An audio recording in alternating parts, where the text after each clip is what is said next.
Êtes-vous du genre offensif ou bien défensif? Quand bien même vous ne seriez que sur la défensive, la confrontation vaudrait-elle systématiquement la peine dans ce cas-là?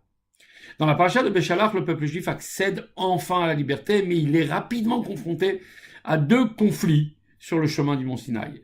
La première bataille était contre Pharaon, tandis que la seconde, il engagea une attaque contre Amalek.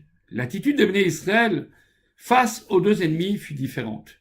Face à Pharaon, Moshe leur dit « Hachem combattra pour vous, et vous, tenez-vous tranquille ».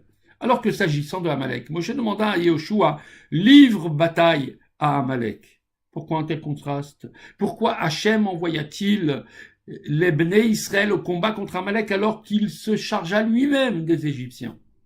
En fait, les Égyptiens poursuivaient le peuple juif. Leur but était de les ramener en Égypte. Ils ne faisaient donc pas obstruction au parcours de nos ancêtres vers le Sinaï. Les Béné Israël devaient alors poursuivre leur chemin sans se soucier de ce qui était derrière eux.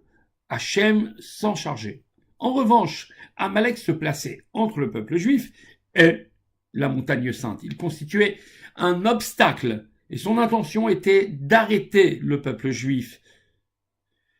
Face à lui, nous ne devons pas rester passifs. C'est ainsi qu'il faut s'engager fermement chaque fois que quelqu'un tente de nous empêcher de persévérer sur le chemin, sur le sentier du Sinaï, l'étude de la Torah et la pratique des mitzvot.